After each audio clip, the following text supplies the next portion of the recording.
Normally I don't play up on the organ this high. So I'm just trying to work on my little, working on high up on the organ. But I hate doing it because you kind of run out of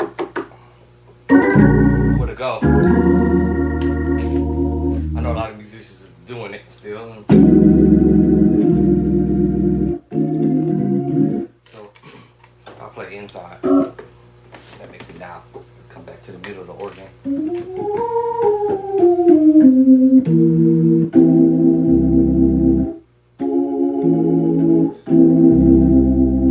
Now that's gonna make me play it differently. Still the same.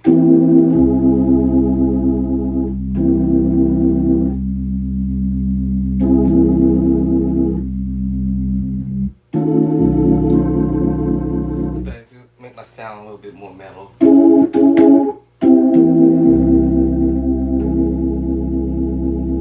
Head to when I'm doing transposing, y'all. And then doing a minor move. Augmented move so I can go major to minor to augmented. Transpose up, but move my pedals back. Minor to major. Augmented. That's it. Every chord I'm doing is in the book. Alright, I'm messing with the chapter 2, major. Actually, let's start this with minor. Chapter 3, down to chapter 2. So chapter 3 and chapter 8 with the tritone. Then I drop down to the major move, which is the tritone on chapter 8 as well as chapter number 2.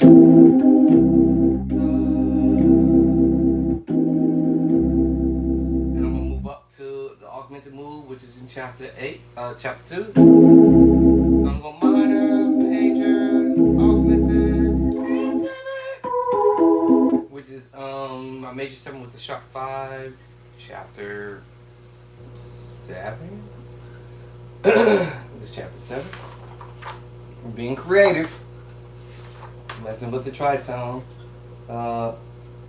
Yes, chapter 7. I had to open up the book to look for myself. So yeah, I'm going minor chapter 2, 3, down to chapter 2, back to chapter 2, back to chapter 3 with the minor move. Watch this, I could go diminished 2, which is in chapter 3. What? And then go to chapter 7. I could start it that way. Chapter 3, the minor move. C minor. Down to chapter 2, major. Being creative, y'all. If I want to create talking music, that's what I would do. Diminished, because my finger was already there. Diminished chapter 3. chapter 3, chapter 3 minor, chapter 2 major, chapter 3 diminished, chapter 3 augmented, chapter 7 major 7 sharp 5, C major 7 sharp 5. What? I'm just creating a talking with you, just doing that.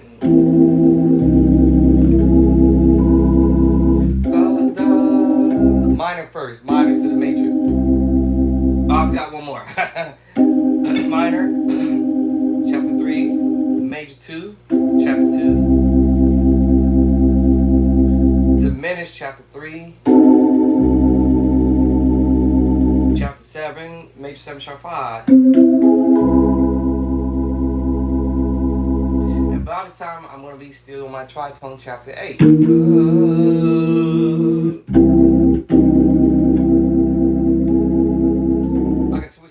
Instead of me going to the diminished first, I would go augmented, then to the diminished, then to the major 7 sharp 5. You can move it around any direction. I can go backwards and go to chapter number 7,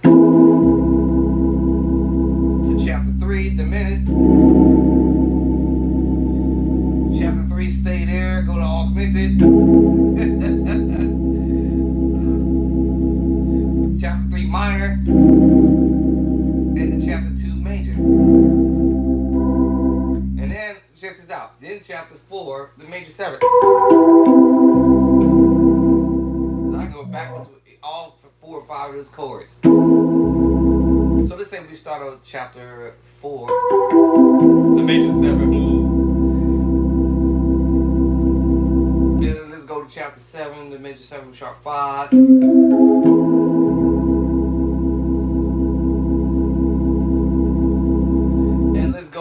Diminished chapter 3. And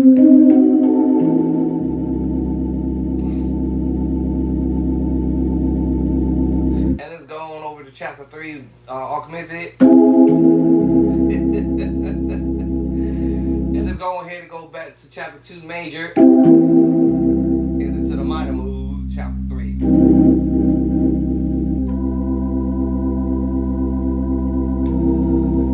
Oh, I forgot one more.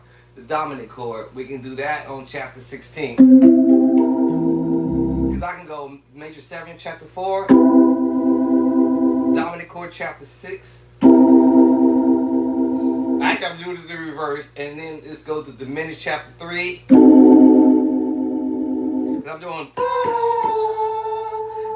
diminished 7, right? And then go to chapter 2, 3, which is the augmented chord. Drop down to major chapter 2, and then through the minor chord chapter 3. So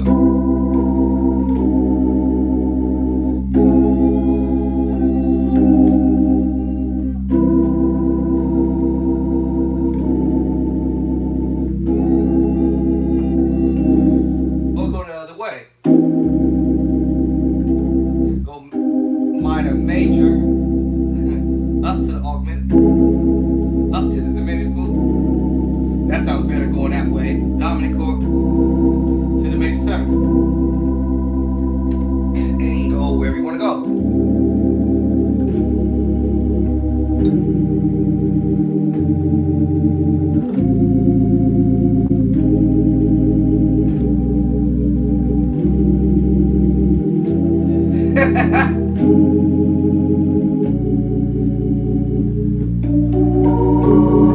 Back to the augmented moves. Remember the augment when I was transposing the augmented chords? Transposing. What? What? Alright, okay, I'm on my organ journey right now, my little project. This is something I'm just messing with. I haven't even transcribed this on paper, but I'm just saying, you know. So if I want to start it, it's major move, and go to the major 7, go to the augmented chord, go to the diminished. I can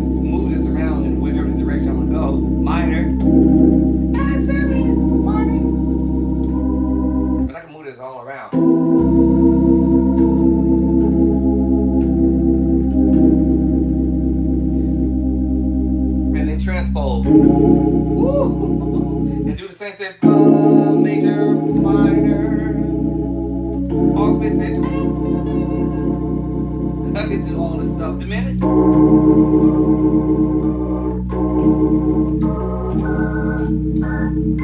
And the move, all the moves because I know major, minor, augmented. That's a major 7 with the sharp 5. Diminish. Alright. The dominant chord. I'm just duplicating what I've transcribed in the book, y'all. Every chord I put in the book was for a reason for the madness. You never know what organ player is gonna do. Change the bass line.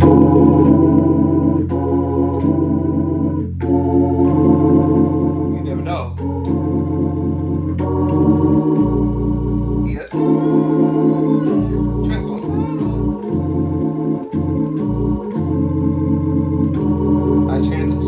I play the same chord on B flat and I put it on E. So I went from I forgot what I did. F. Let's go to B with it. In the same scenario. Transpose. Alright. Oh my god. Oh my god. Oh my god. It's the preacher chord. It just depends on what bass line you're gonna drop to when you're doing that.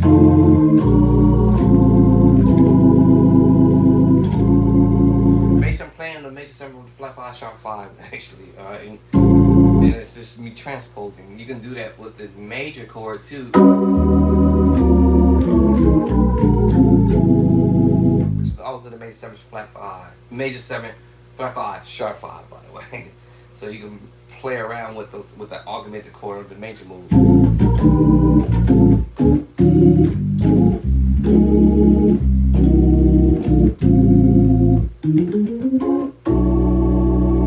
I gotta practice. I'm coming back on the organ, y'all.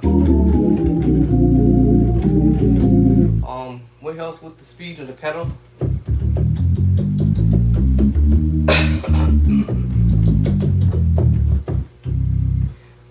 I use this track.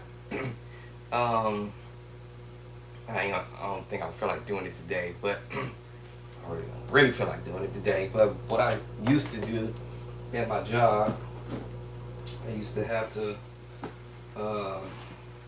pump up the gurneys. And there are some gurneys, when I say pump up, let me see, probably they have a little hydraulics on them that helps lift the gurneys. Man, I probably should say it that way. Gurneys up in my job. So I used to have to move them. And some of the gurneys lift when you step down on them. Some of them are, I should say, extremely loose, where you just bump, and then it raises up pretty quick. And then some of them are stiff because they're old, or either whoever manufactured the product made the lifting mechanism a lot more tighter, the springs, and then also the hydraulics. All that plays into the whole scenario. But they can put so much hydraulics in those lifts to the point where you pressing down on the springs, and then the hydraulic, I guess I'm gonna call it the hydraulic juice, compresses so tight to the point you can't. It's just basically like if you put way too much juice in here and you put a top on here and you squeeze it, and you have all that pressure that's all that liquid is trying to get out, but it can't escape, so it makes it really difficult. That's the best way I can explain it like that.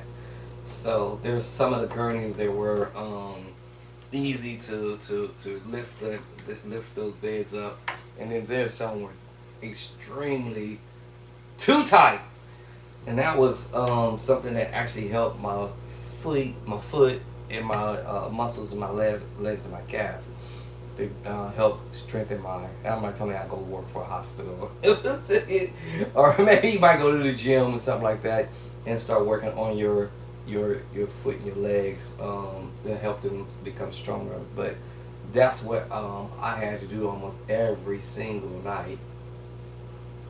And imagine doing that for over a year, 2 years, 3 years. That actually helped my speed.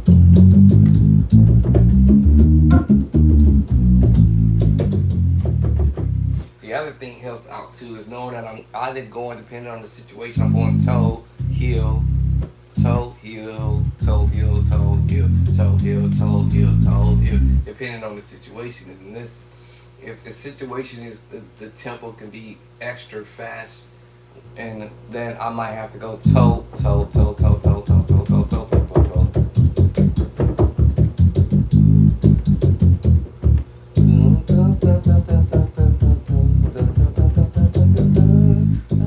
That sounds like such Samuel Taylor.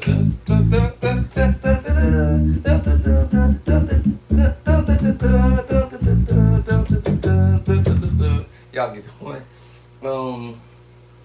So it really just psychologically that's one thing, but in my opinion the psychological part go out the window, because when the tempo is really really fast, or maybe the tempo could be even slow, and you just playing slow talk music, you have a tendency to know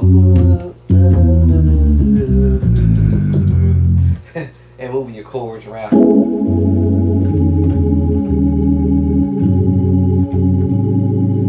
Kind of already know where you're going, hopefully, because you practice it slow, and I can go and do it.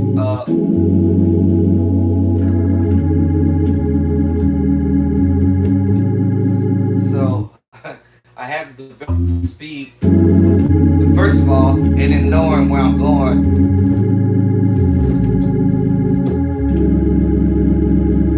To know where I'm headed. So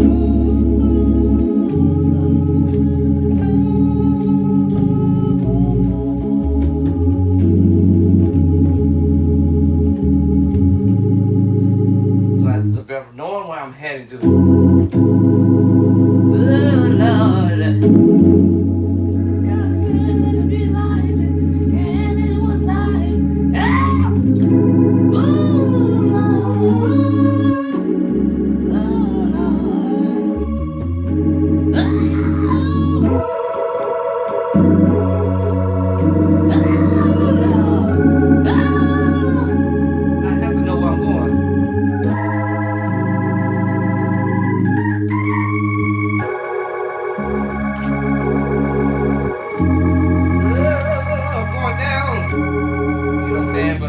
Bring my voice down.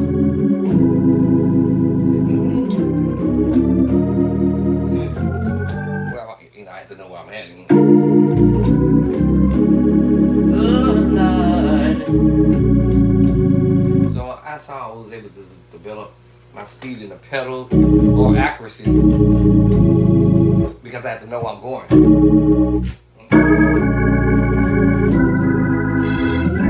If you hear a musician kind of doing this, and it sounds sloppy, because they haven't really spent time digressing, or actually spent time knowing where they're going. You gotta know where you're going. That's the key. Know where you're heading. Mistakes is gonna happen. I yeah. Even if I knew I was heading, if I was at a church service somewhere and I'm super nervous for whatever reason, it's gonna happen when you're doing it. Hit two bass lines at the same time in my and it sounds kind of crazy. You hear Organ doing that? He's either one of the two. He didn't practice to lock in on where he really intending to want to go. It's only that it's because he's just kind of freestyling. But if you already know where you're heading, accuracy is gonna go. It's gonna help you for where you're doing. But if you don't know where you're going, hear the organ player doing that, he's not really sure about himself. But hold on, wrong bass line. And he gonna know when you hit that wrong chord or wrong bass line because it's gonna sound like it's clashing. But when he meant to go to F, but he went to E. Now if he would have corrected himself, he could have actually transposed the chord and go to another chord. Even though this could work, accidental, but that wasn't the bass I wanted to go to, E. I wanted to go to F. Now I'm there, but now it's too late because everybody's going to hear your mistakes. So I try to work on, try my best to work on accuracy. And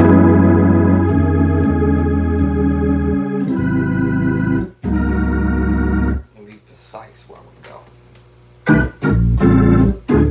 But like I said, I can work on this stuff at home, but when I get to church, you be like, oh man, I don't know, I just lose it.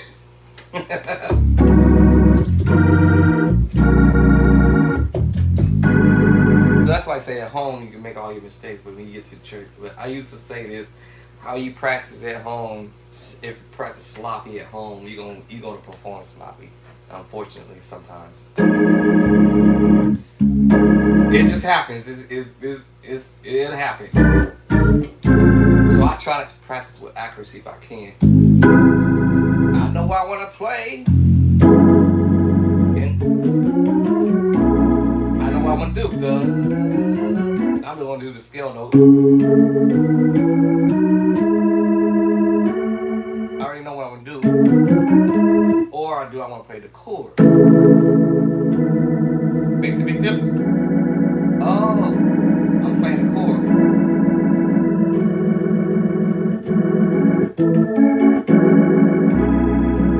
I'm clearly now playing chords versus the run or the scale.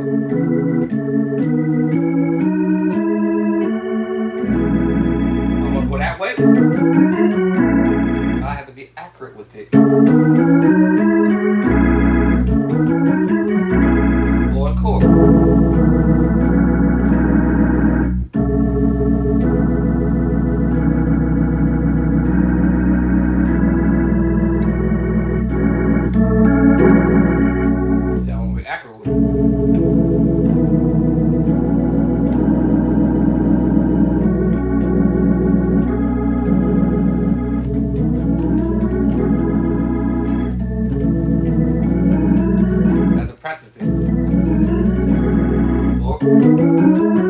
One of them, man.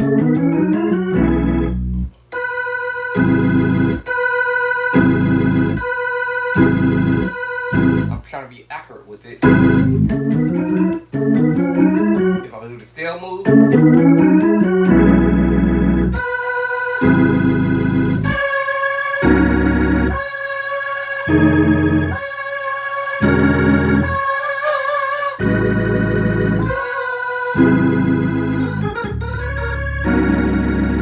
walk up,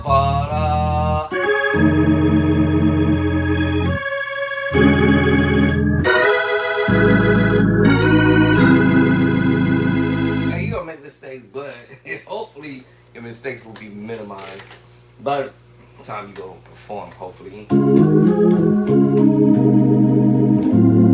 And say your practice in your personal time is the time where you make all the mistakes you can make.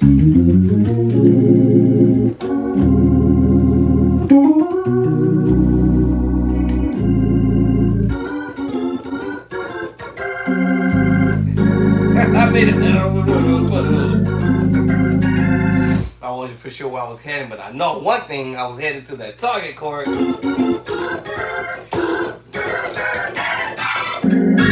That sounded a mess, right?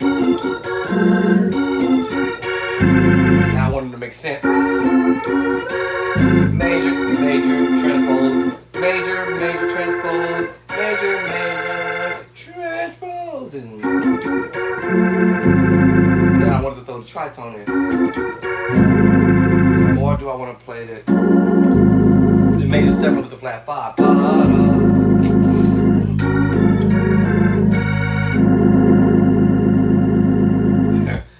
7 with the flat 5. Major 7, major 9 actually. And major 9 with the flat 5. Major 9 with the flat 5. So you do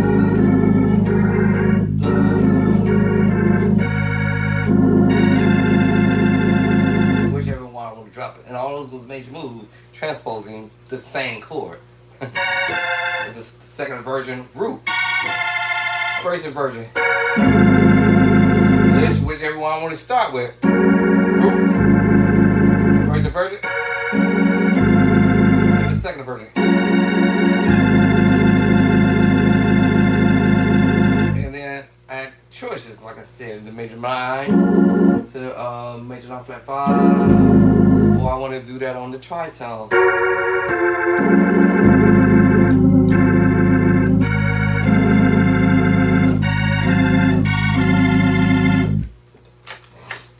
Now speed wise, I'm gonna come down to the pedals. I used that back in the days. I've definitely got that position over with. But what helps me now, or can still continue to help me, as I put on one of these tracks and one of the bump tracks. And start it up, whatever tempo I want to bump, until I can get it to be at 155 or 160 something RPM or however you call it. And then that also helps the speed on the pedals.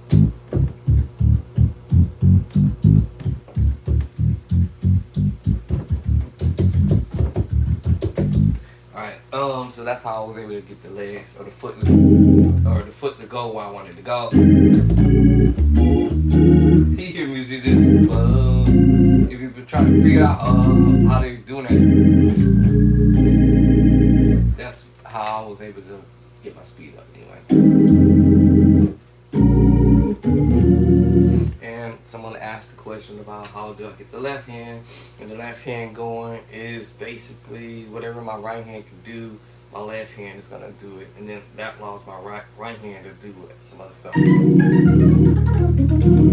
know how to do runs. I'm not a run person.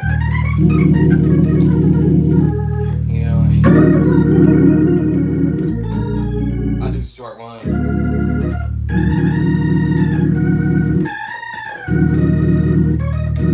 But it allows the right hand to kind of, go somewhere. Chorus, runs, whatever you want to do, riffs, whatever. The other thing for beginner musicians to learn, we call mixed match chords. I call them also, they're a combination of chords in between the mixed match chords. So one hand could be playing another chord, it could be playing two major chords, or two major chords, or you can play a minor chord, major chord. You can flip up around that. You can do the augmented move with the major chord. You can just, the sky's the limit. So once you learn with the major chord, A major chord, just say you learn A major chord, and then you learn A minor chord, and you twist that and say, well, my major chord is gonna go at the top, and I'm gonna put that second chord I just played, the second chord, which is my D minor. In the left hand, we have two different chords, a minor and a major, minor, major, which makes you end up playing a D minor 9 11 chord, minor 9 11. So now when you hear that voicing, you already gonna know. Now in between that, I call this combination of chords in between, because we have the C at the top. And we throw the thumb in there. Now we have an A minor chord in the middle. C major at the top, A minor in the middle. Let's throw the pointing finger here. Then we have an F major chord. We have a C major chord, A minor chord, and then we have the F major chord. What? And then the last chord is D minor. D minor, F major, A minor, C major creates these dope chords. Chords, every man, every woman, musician needs to know how to play them. These are the combination of chords, I call them. But we also call them mixed and match chords. People say learn mix and match chords. Learn to mix and match up your chords, because you never know what the musician might come up with. What if I told you you can play a minor chord in the left hand and an augmented chord in the right hand? What?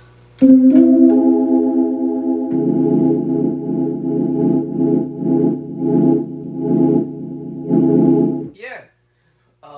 Now, what kind of chords we got in the right hand? Or the augmented chord? I just said it. All right. What we gonna have after I take off the top note?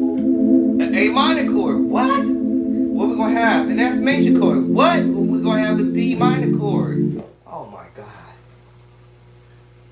Now, the Nashville system only teaches you the 1 major, the 2 minor, right? And the 3 minor, and the F major. So it was C major 1, and the D minor 2, and the E minor 3. I said, what? And I said the 4 is F major, and now the 5 is G major, and the 6 is A minor, and then the last but least, number 7 is B diminished, and I'm going to add the 7 in that key, in the scale. Right, it's the 6th note in the scale, but they call it B diminished 7. And guess what? We're back to the 1. So there was 7 notes there, or 7 chords. 1, 2, 3, well, 7 notes. 1, 2, 3, 4, 5, 6, 7. C, D, E, F, G, A, B. The scale, right? The Nashville system. All right, and then that was called the scale and the numbers. I gave you the number C, the D is 2, the E is 3, the F is number 4, G number 5, number 6 is A, number 7 is B. Everything I'm talking about is in chapter number 1. What? Yeah, chapter 1. Over here in my new book, edition number 2, what I'm talking about now, the chords, is in chapter 1. Every chord I'm just talking about right now as we speak it out of my mouth, it chapter 1. So what I'm doing is using the Nashville system, all right, in this book as a combination of my own formula, because you have the Nashville formula, right? System, they call it system, all right? We got the Nashville system, and then we got the Bishop Draster system. All right, your Andre Clark system, basically, right? So when you put the Nashville system and the Andre Clark system, the play-by-sight system, two together, you're going to get these other chords that you got to have. You must have to figure this out, because in the Nashville system, it only showed you 7 chords. Bishop Draster came back and said, well, we're going to have to go and find out what other chords that we need to add to the equation, which is the augmented chord. That's 1. All right, that's 1 chord. What's the next chord we need to add to the equation? Because we already know about the major and the minor, right? Because the Nashville system says learn your major minor, right? All right, so, and then your diminished, right? So those are the 3 chords that we can say, and I'm not going to say eliminate, but I would just say as a process of elimination, this is what you're going to know in the Nashville system, that you already know is going to be, you need to know your major and your minor in the system, right? And then your diminished. Those are the 3 chords in that system. What? Yes. Now, just think about it. Even though you got 1, 2, 3, 4, 5, 6, 7, I'm just saying, you already know major. You already know that's going to be a 1, and you already know your major is going to be 4. And you already should know your major is going to be 5. And then your minor chord is going to be 2, and 3, and 6. And then diminished by itself is number 7. So technically, in the number system, in the Nashville system, technically, you only really learn 3 chords, which is the major move, the minor move, and the diminished. What? Yes. Right? The minor move, right? And the diminished move. So what other chords did you need to learn? Oh, snap. Yeah, that's what I said. So I said, let me come up with my little system. All right, the Bishop Drexler Clark, aka Andre Simpson. What's missing from this?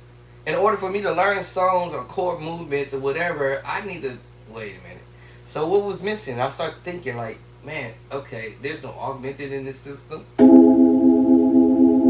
There's no dominant seven in this system, and there's no major seven in this system, and then there's no sus two in this system, or the sus four, or the seven sus four chord. But we did have the minor, we did have the major, and we did have the diminished. Then now, did y'all just see how many chords I just added to that? What? Yes. Alright, so I had to come back and say, wait a minute. Major, minor, which we already discussed. But now I said, well, what about the augmented? Alright, we did have the diminish. What about dominant chord? Nope. What about the major 7 chord? Sus2, sus4, and 7 sus4 chord. And okay, let's give y'all the bonus. I gave y'all the bonus. The tritones. Tritone. Now, once I had figured that out, and I started thinking like, wait a minute. So now, this brings me to this conclusion that without me having that information, I wouldn't be able to play all this other stuff that I'm hearing other musicians doing. Remember, chords are done, mix max. I called it also combination of different chords that you can put whatever it is that you're trying to do. So we can go major diminished, right? We can go to augment. You know what I'm saying? When you can play around with it. All right, we got the major move. We're gonna go augmented Z. All right. Let's play around with it. Let's go dominant.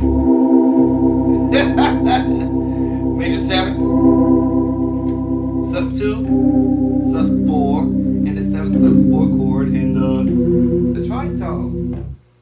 I was like, oh.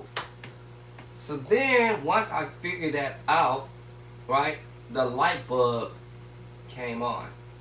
You know, the light switch came on.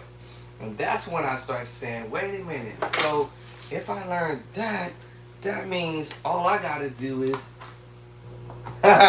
transpose it into all 12 keys, everything I just mentioned.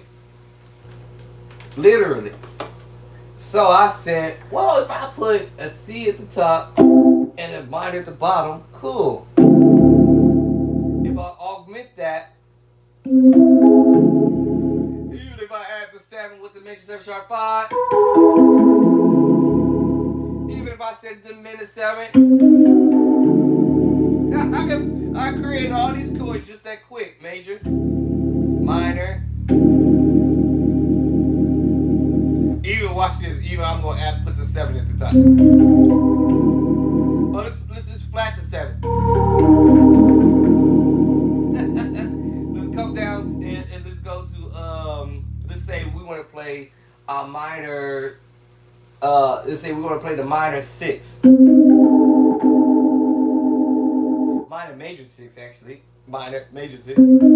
Because actually the minor major 6. I can play around with this all day. Augmented.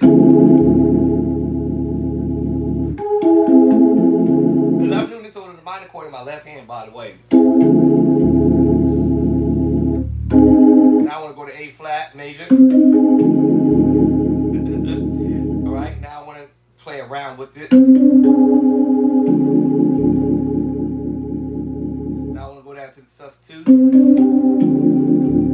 All day. I'm just playing around with it. All that kind of stuff. So, and I understand that I have chords in the middle of the foolishness or whatever, and this is what automatically caused me to, you know.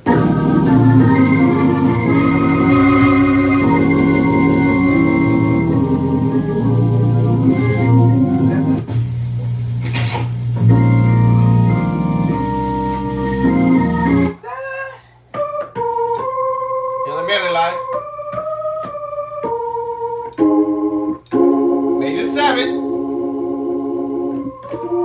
B flat, E flat, back to B flat,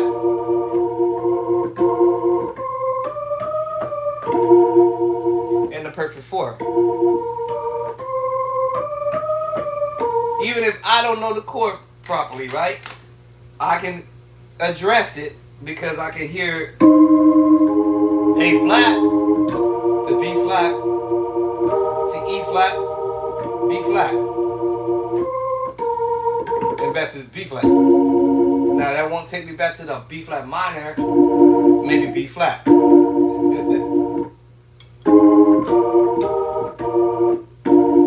B flat. So in the beginning, A flat to B flat. Inversion, second inversion. E flat, back to B flat, and to B flat. What? But. I'm going to use that word. But. But. I said but. Okay. Now that's where the left hand is going to manipulate because of that voicing in the right hand versus the left hand. What if I actually told you, really, this is a D flat major 7 chord double up? But if you go to B flat, it's a B flat minor 9. But it's going to be dark in the left hand. So I may take off what I call that one note on the bottom, which we have D flat and F minor. I told y'all earlier, you can have the 1 is your major, and your minor chord 2, and your 3rd is your minor chord 3. Now, let's put that right hand chord again. Alright, now I might, what we say we might add some one extra note to the mix. And I had mentioned the perfect 4th. You hear that? I hear that. Alright, still B flat minor 7, or you can do the minor 9 and all that stuff.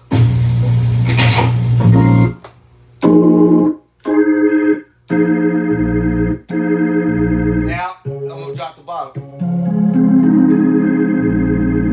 Now I'm going to take the bottom off, but I'm going to add the B flat to it. And remember that C I said earlier, and that D. Remember we go up. Now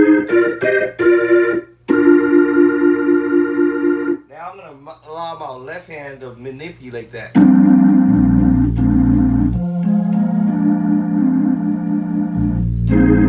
You hear it now? You hear it now? This is now. Change the bass line. We'll be on E flat, so we're going to the 5. 5. See, now it changed the voicing because now I'm like, wait, oh. Instead of that, which is the major 7 chord, but now we use the minor chord underneath it. It doesn't matter when I say it doesn't matter, actually do matter. But it's just the F minor chord. And we just adding the 1, 2, 3, 4, the 4 to it. We might call it the 11. F minor 11. So I'm like,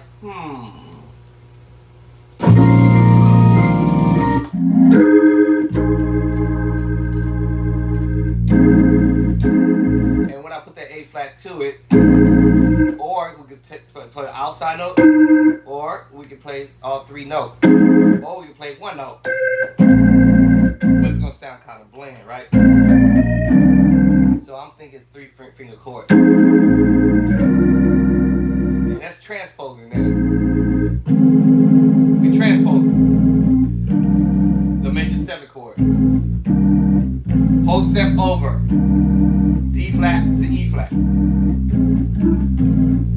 So now, since I understood the manipulation of that, knowing that I'm playing a major and a minor in the left hand, y'all, it's like me playing E flat major and a G minor, y'all. But because I understood E flat is related to G minor is related to B flat is related to D minor is related to F major it goes on and on and on. So then now I hear them voicing. Now I don't have to individually, I did it earlier.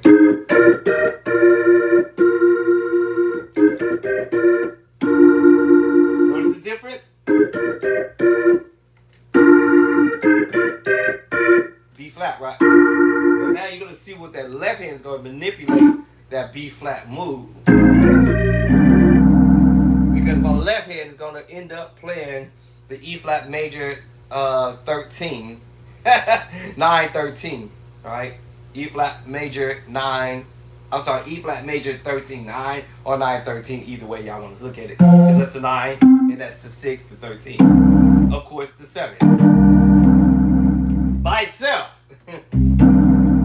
So, da da da ba.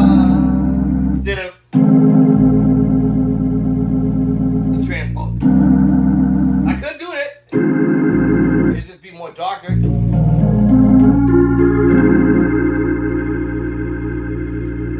Just a little bit darker. The left hand. But I take that off. And the other thing too, instead of me playing the D flat, you could go E flat.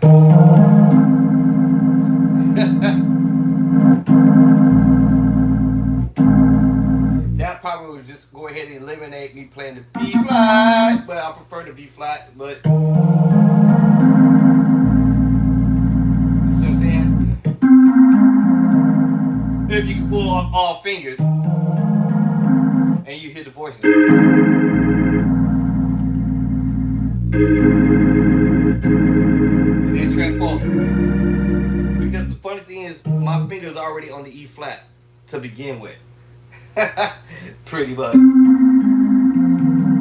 My fingers are already there on the E flat. So the only thing I have to do now is just go to D. D.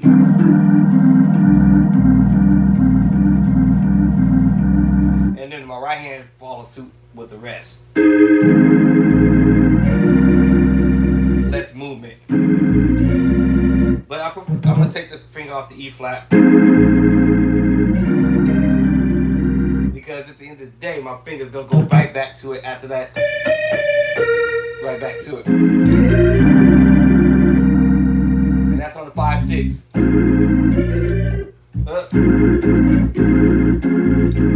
Now here's another thing too. I can also play the major 7 or the major 9 in the right hand and kind of rub into it. And rub into it. And do that way.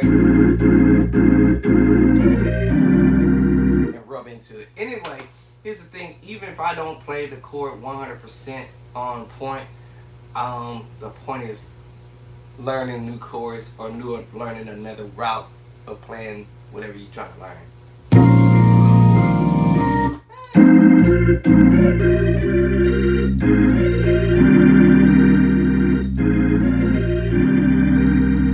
And I'm rubbing into it.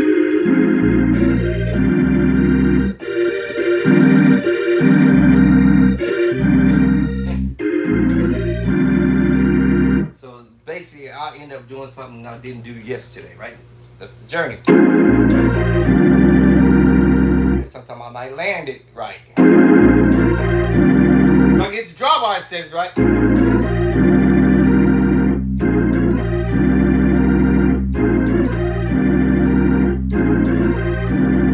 This is a lot of slurp. Rubbing into it.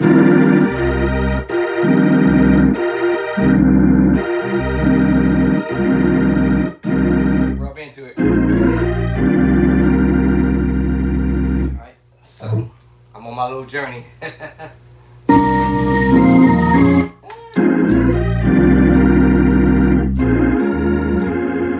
I hear bum bum bum, back to that chord. So basically going 5 2 I'm sorry, 5, 1, 2, 5, 1, 2. And you just still hold down that. Switch up a little bit. Back to it. Major 7 to the minor move. That's why I kind of get it.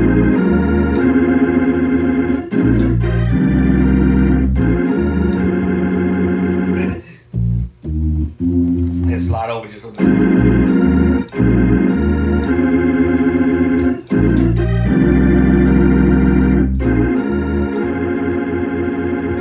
Now we're going to do a drop. Y'all heard me doing this drop before.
Transposing. Minor move. 7/4 chord. Minor move. Minor. 7/4 chord. Minor move. Every chord is in the book. Minor. 7/4 chord. Minor.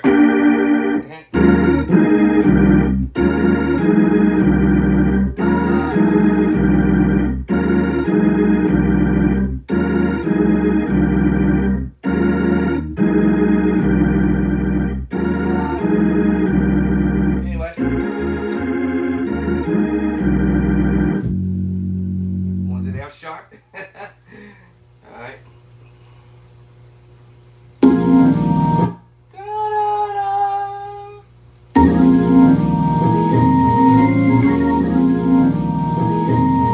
Yeah, so let's get tickety top back in.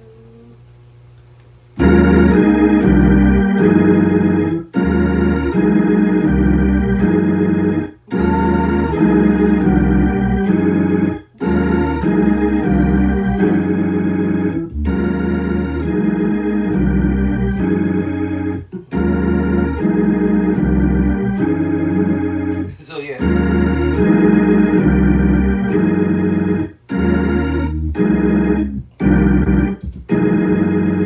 And then we already know that chord, minor 9.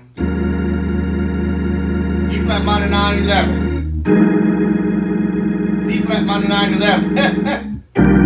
C minor 9, 11. I want to say this is an F sharp 13 7.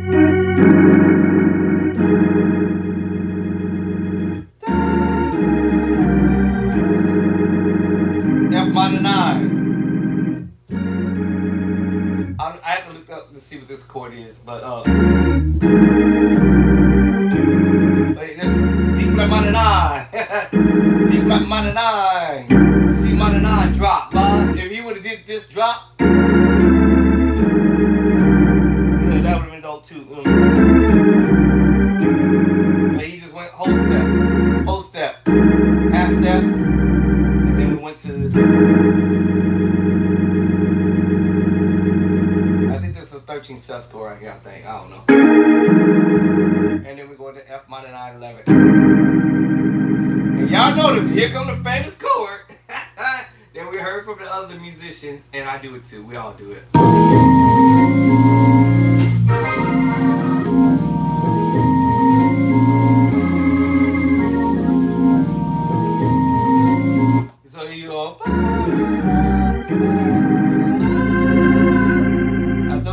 coming.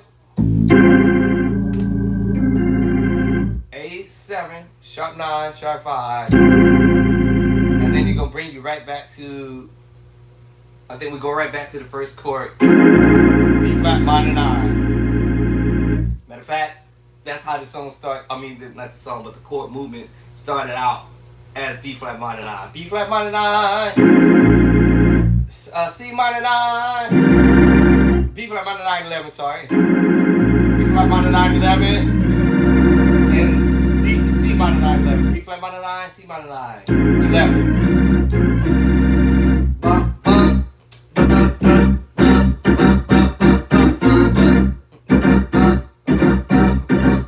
If you heard that, you already gonna know.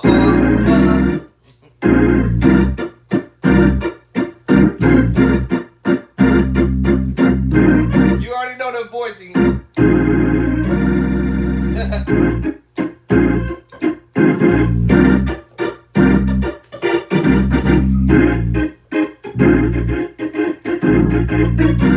Yeah, B flat minor 9 11, C minor 9 11, and then E flat minor 9, D flat minor 9, C minor 9, a different voicing, and I think this is F sharp 13 or something. Yeah.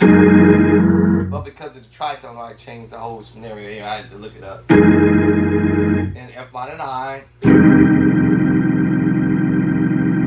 And then A7 sharp 5, flat 5, sharp 5. Is that what I just said? Yeah. A7 sharp 9, sharp 5, sharp 9, sharp 5. And back to the minor 9 and that B flat minor 9. Alright. Once you learn the chord, it's over.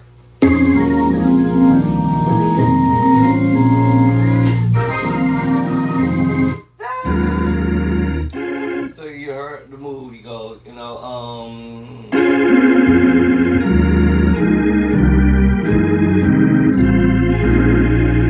then he goes right back to this move, to the sit. But this time, remember, this time, instead of him doing, I forgot how you do that. I forgot how to start. Now you're gonna switch it up a little bit. This time, let me see, this time is, I forgot what I just hear a minute ago. Da da da da da da. Oh. Yeah, so you're gonna do that, yeah, so then he's going to the sit. He's just chopping on the B flat, E flat, B flat to E flat, B flat, inversions. First inversion, second inversion of the B flat, first inversion of the E flat, root on the B flat. Back down.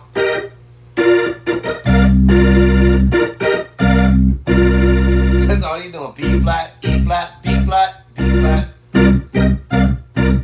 E flat, and then we're going to the C minor. Root. Remember, you gotta learn your root first, second. I forgot to mention that. Learn your inversions, because at the end of the day, these guys are gonna be playing inversions, whether it's your major move or the minor move. And I practice them in different spots too, because you never know what they're gonna play down here. It all depends on your drawbar settings. That's a factor. So I said, oh, okay, B flat, E flat, B flat, B flat, E flat, C minor. And my left hand is gonna go to the F, which is gonna play the F minor 9. There's more than one way to play the minor 9 chords, y'all.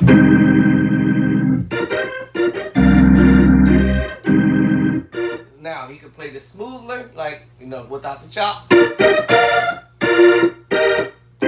he can play the smoothly and do it.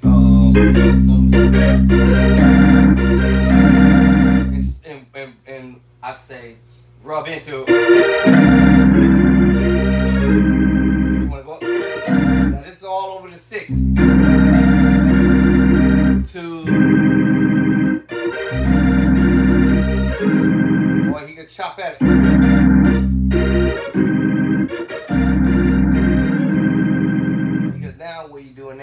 playing the major 7 root, first inversion, second inversion is why I say it's important to learn your inversion. Oh. So he's now going from the 6 to the 2.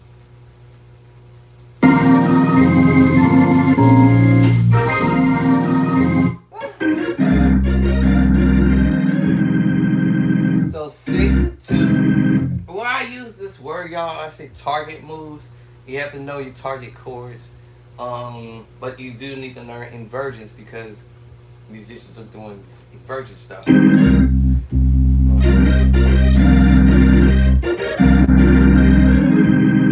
want 6, 2, 6, 2.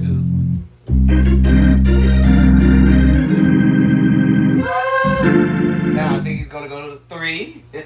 We're in E flat.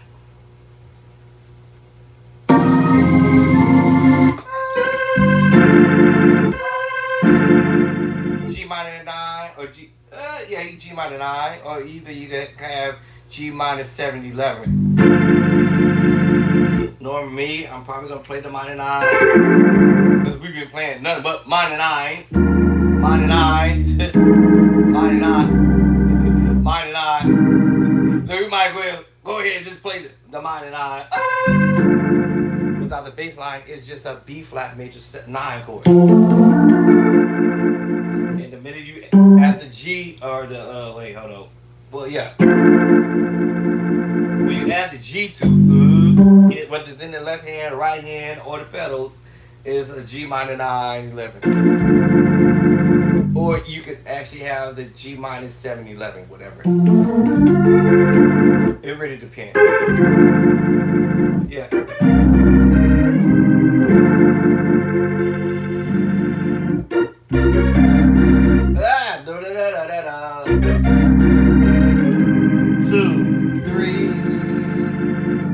This gets tricky right here.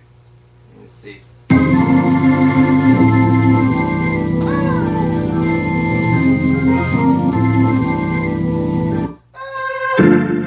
I think it's going here, walk down to the D bass line, going F, D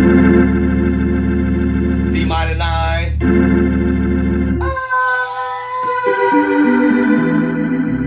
and C minor 9, 11.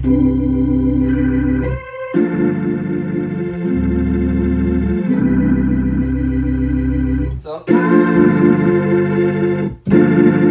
G minor 9, D minor 9, or you can just say D9 sus 4.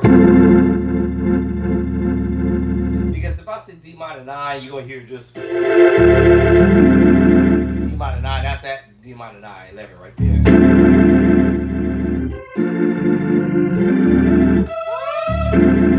Or this portion. You're going to know the difference. You're going to know the difference. So actually, this will be a D9 sus 4 because we're playing the F chord. Add 2. F add 2, yo. F add 2. F add 2. F add 2. But because of the bass line, it's a D9 sus 4. Sus 4. You can hear it.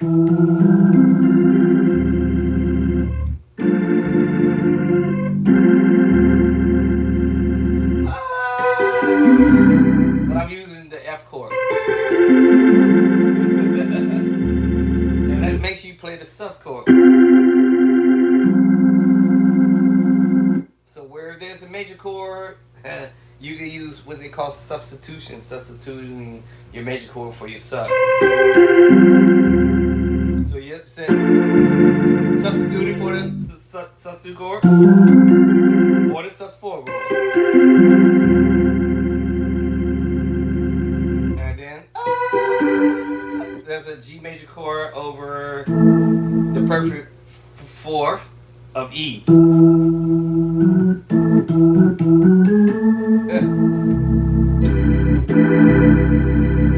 I think that's a chord he actually played.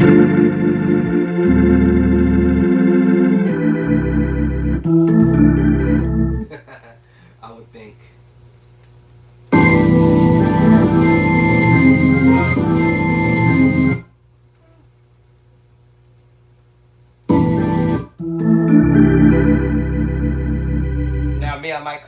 some extra notes because remember my left hand was doing this already. And all I have to do is just switch to the E.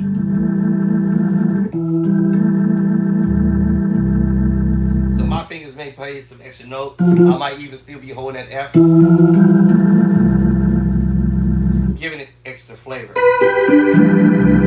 And then my thumb might end up hitting the E.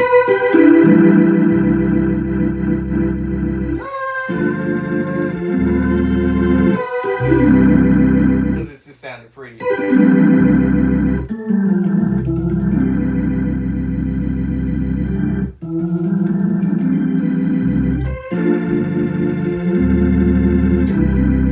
basically what we're doing actually, starting on the 6 to the, starting on the 5 to the 6, 5 to the 6, back to the 5 to, 5, 1, 2, and then 1, 6 up to the 6. In case somebody wanted to know the numbers, 2 up, 10 to 2,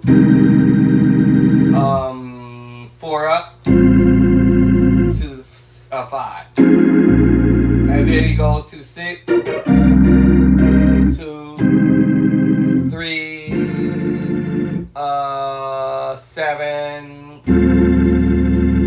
to the 6.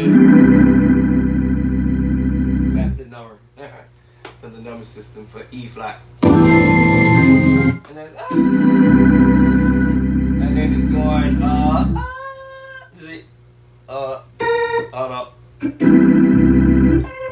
Then go back to the 2. Then it's going the same chord from earlier on the 2. Go back to the same chord on the 2. Then you're going to repeat that same syllable item. But we're going to do it on the 2 to the 3. Earlier was 5, 6. Now it's going to 2, 3. What? So now he's doing it on the 2 to the 3.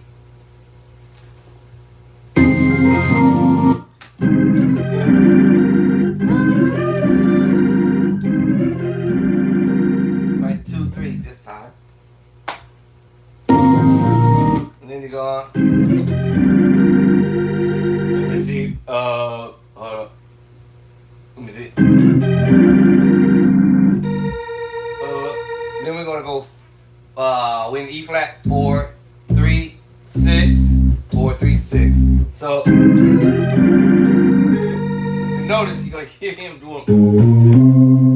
All right. So remember, A flat is related to C minor, and he's playing this.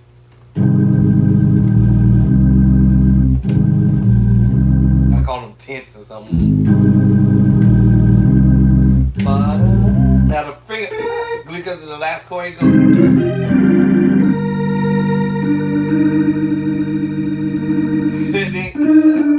So meanwhile, yeah.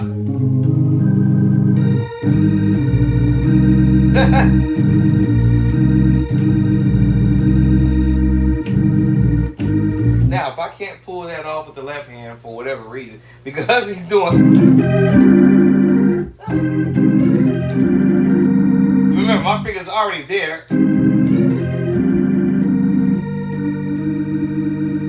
So if I can't get there fast enough, as long as I go to the C minor move, and my pedals is and meanwhile, and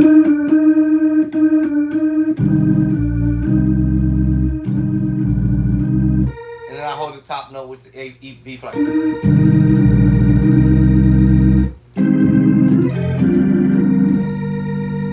But I really want to get there.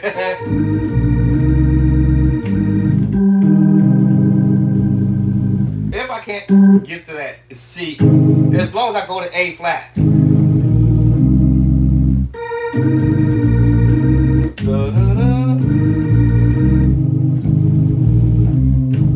As It's like me doing.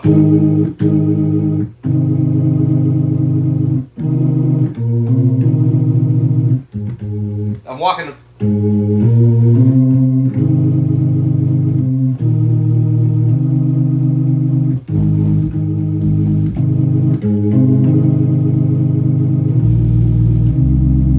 Catch that? A flat. Now lift up.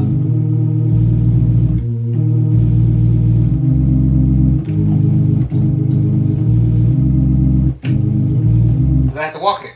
Ba, ba, ba, ba. Now,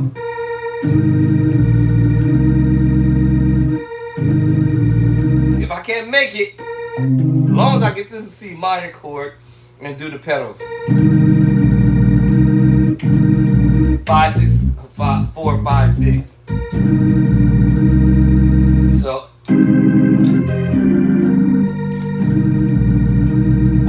I know I can reach it, even if I don't make it to the C, the G at the top, but which is the minor chord. As long as I can get there.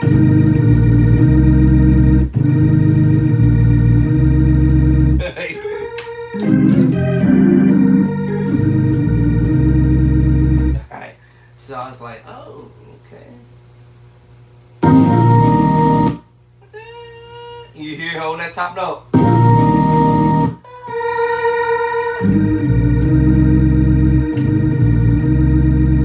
So he's holding that top note, so I'm like, oh, okay.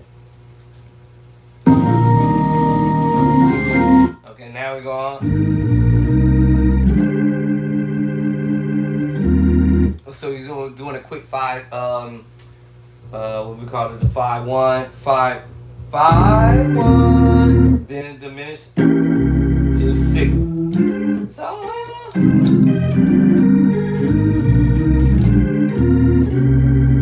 or I could skip the 5-1. Let me see, hold on.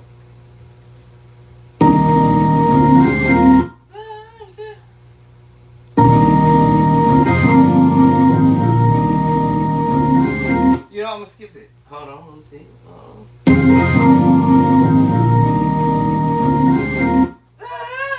Okay, so let me see.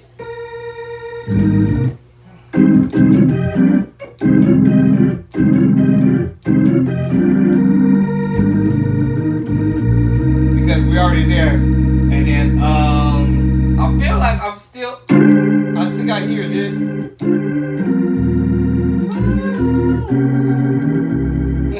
I think he's doing that. Let me see, but he's doing it so quick.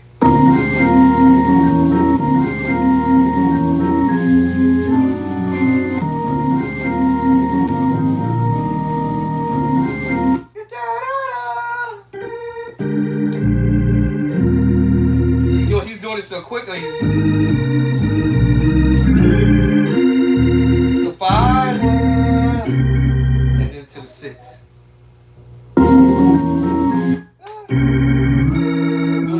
It's on the 6. And then to the 2.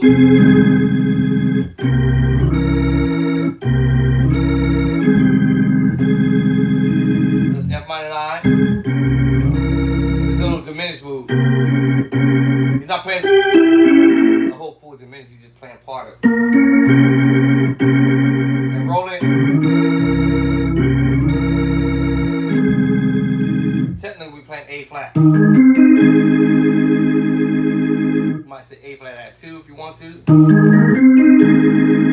But because of F, because that's where you're going. It's F minor. I don't want to say minor 9. I want to say F minor 7, 11 maybe. Because that's minor 9 right there. But this is A flat at 2.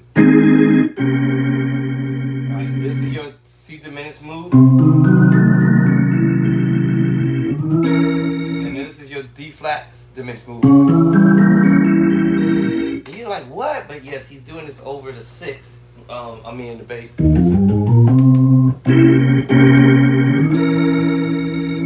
So he's doing his C diminished 7. It's like you mixing it between the C diminished 7 and the D flat diminished 7. So a piece of it. I actually scratch what I just said. It's a C diminished 7. Let me just do this. Because we doing this C bass line. It's C diminished 7, D flat diminished 7 on C sharp. And he's not playing the whole chord. He's just playing the outside note. And A flat, so you go A flat at 2, or you can go to A flat major 7. Either voicing is still gonna sound nice.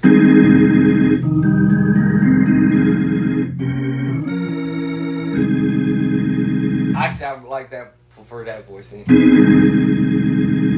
A flat major 9. But this is the F minor 9 because of the bass line. And he gets crazy with the next move.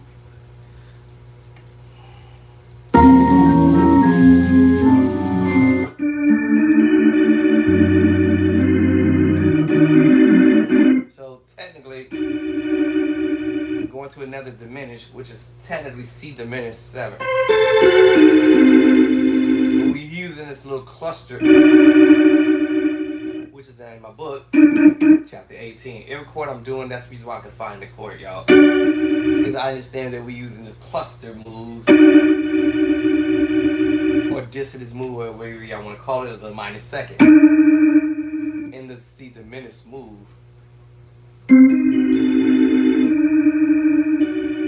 And he's going to F sharp with it. And you hear the tritone, but also two tritones create the minute. Because of the little cluster. You roll it in, or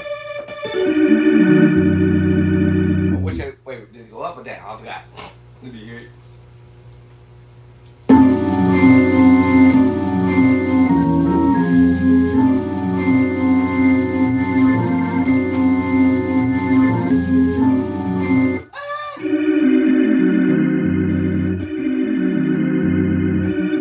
So you go roll it in.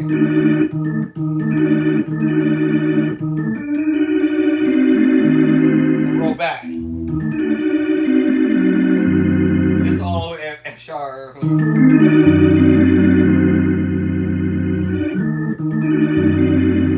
just have to do all. See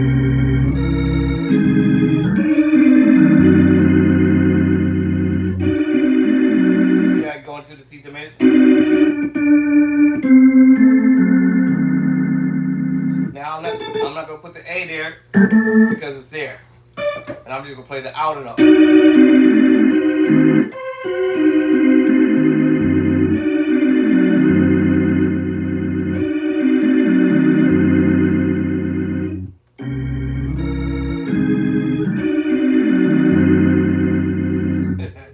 So we hear that diminished move, and this is E flat, so that makes you going to the 2 up in E flat, and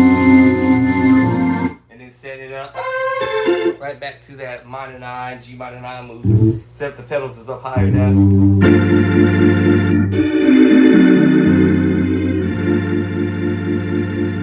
Now we're doing the drop, the 3 on G minor 9. So remember that chord from earlier? F minor 9 from earlier, remember? No. That whole little move right here.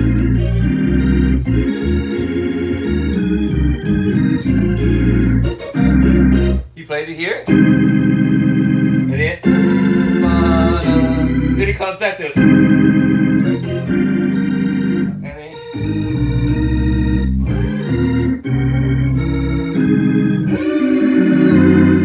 then come back to it on the high pedal. C minor 9, C minor 9, G minor 9 11, C minor 9 11. I'm sorry, G minor 9, F minor 9 11. Guess what? E flat minor 9 11. Hold on.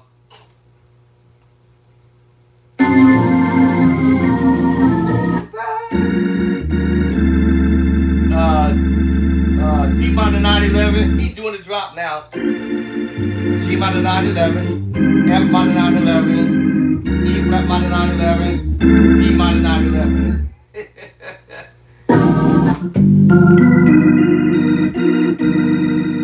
G minor 9. Or is this a G7 sharp 9 sharp 5 actually?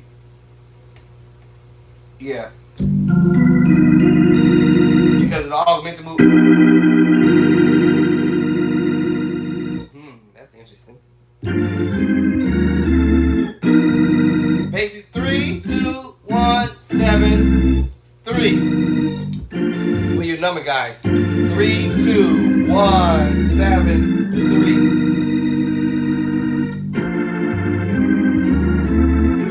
It's a little rhythmic he's doing right there, but as long as I get the chords in my head, I know where we're going.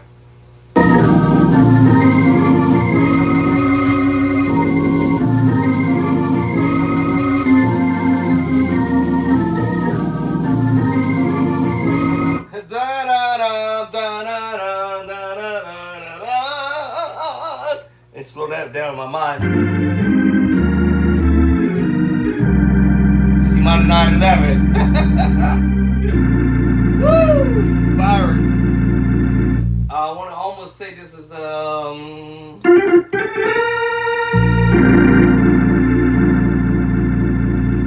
B flat something. Whatever it is dope. Ooh, that's sick, yeah. C minor 9/11 for sure. I don't know what this chord is, but I'll figure it out in a minute. And normally this chord here, normally is a C minor 9/11 right here chord. But you're gonna take this and go to A flat with it. What? What? That's the next one. That tripped me out.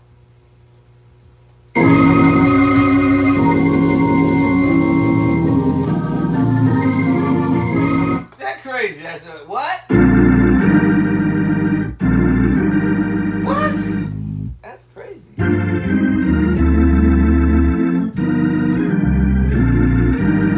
Normally you put on the C, you doing it on the A flat. And then this is tricky right here. I never ever could figure this one out.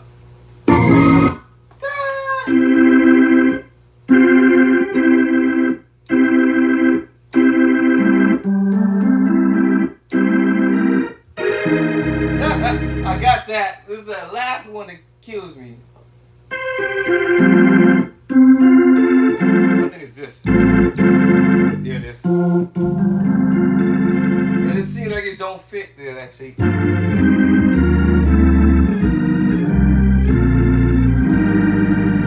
What did I just play? This one. Or I can play the sus4.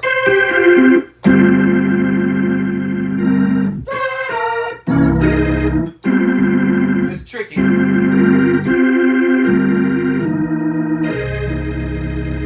That's tricky in itself. Like what?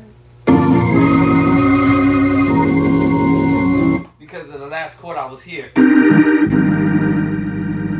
then you're going, this is the 4. Then you go down to 3. And then 6.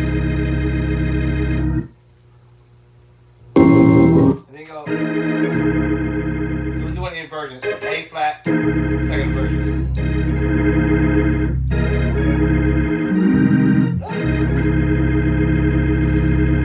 And then we'll pick up the rest of it.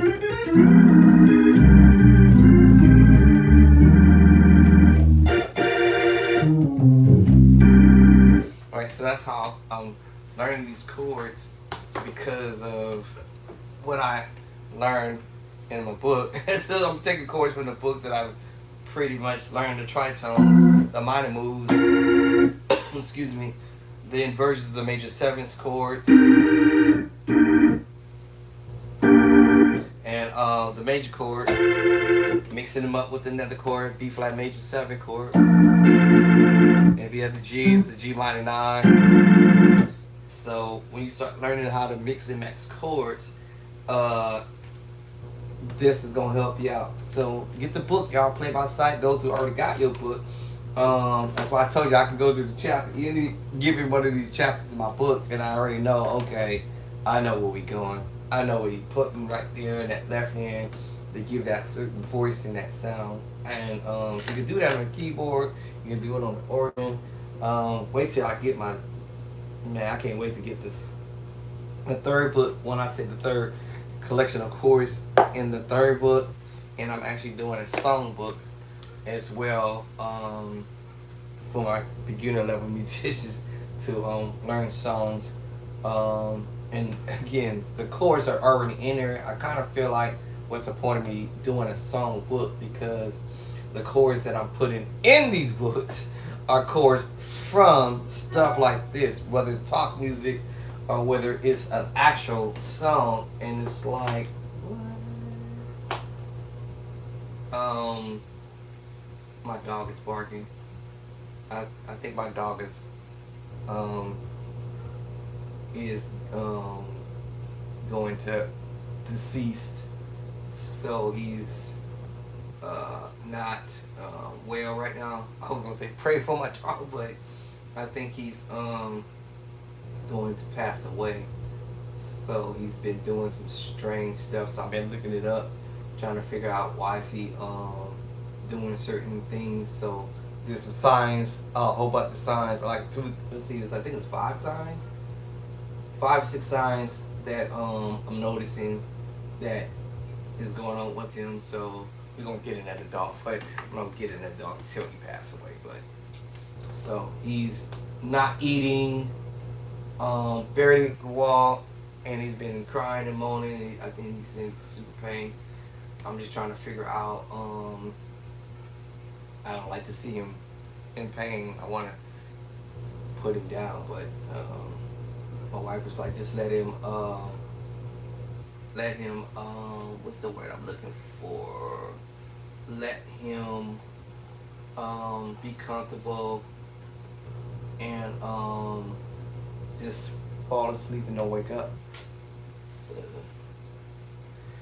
I had him for about 15 years. So roughly, dog life is about 15 years span, especially for a pit bull's life span is 15 years. So he's out there barking and crying and stuff.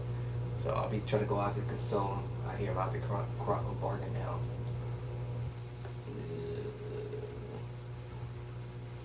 All right, let me get off of here and go out there and console him a little bit. Let him know it's okay. You know, we love you. If you're ready to go, you know, I can hear him out there barking now. It's like he's not even on the chain. I already let him loose so he can kind of roam in and out the house or out the garage or whatever. So, and he had been eating for like 2 days now. I think like 2 days. So those are like symptoms for anybody who got a dog. I don't even mean to even go to talk about dogs, but the dog stopped eating, drinking, or he seems confused, discombobulated. They pretty much on their way out, and he's been like whining and crying and moaning. And I was like, man, let me read up on this to see what's going on with him.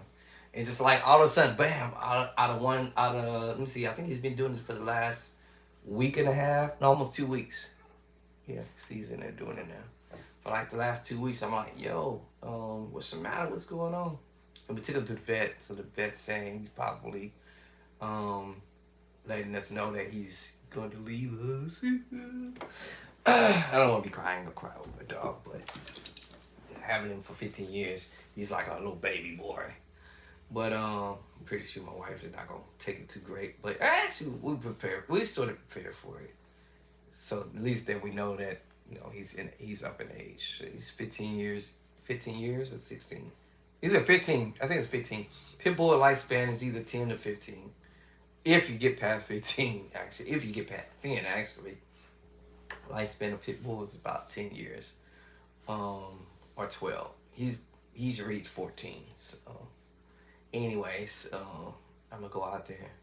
I took the chain off of him so he can go in and out the garage when he want, but he hasn't really gotten up to really walk much, or definitely eaten for sure. Cause this food been sitting out there for like 2 days, actually three now today, 3 days. So I noticed that he stopped eating. So that means he's declining. Not fast, but he's declining slowly but surely. So, um, yeah. So we always go out there and say our goodbyes to him if he all of a sudden passes away in between me taking a nap, sleeping, or practicing, or either at work or whatever, or maybe yeah. So, anyways, I was gonna say pray for my dog, but his dog life is almost his dog life has pretty much about to expire. Um, so we'll get another dog, but I'm gonna do it right after he pass away, cause I don't want to bring another dog in here, cause and get him his anxiety all hyped, cause um yeah, you if you have another dog, or if you go buy another dog and then he has to get familiar with that dog, then he's gonna get territorial. So I don't want him to get real snappy and crazy by seeing another dog coming in. But trying to like let him be comfortable. Alright, y'all. I see y'all later. Have a good day. I'll be back here on my organ journey again tomorrow and keep this thing going. Keep putting stuff in front of me and keep practicing. So if you're a beginner musician, do the same. Put stuff in front of you and practice. I hear him doing something. Let me go out there and make sure he's been stumbling all into stuff, getting stuck in places that he normally can get out of. It's like, bro, why are you getting between the cars? You know you can back up or go around the cars. So I'm gonna have to go out there, get him, moving back. I'm like, okay, something is wrong. So yeah, we found out that his doggy age is approaching. His lifespan is coming to an end, and all that stuff like that. So anyway, peace of love and cornbread. I love y'all. Catch y'all on the next videos. I'm gonna go grab me something to eat, because I haven't eat, and I gotta take my medication. Oh crap! It's 6 o'clock. Let me go. I gotta go take my medication at 6. So catch y'all later. Now he's whining. All right, later. Oh my boy. Okay.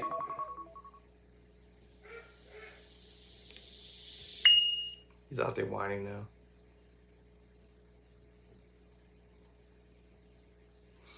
Deuces, y'all. All right, boy. It's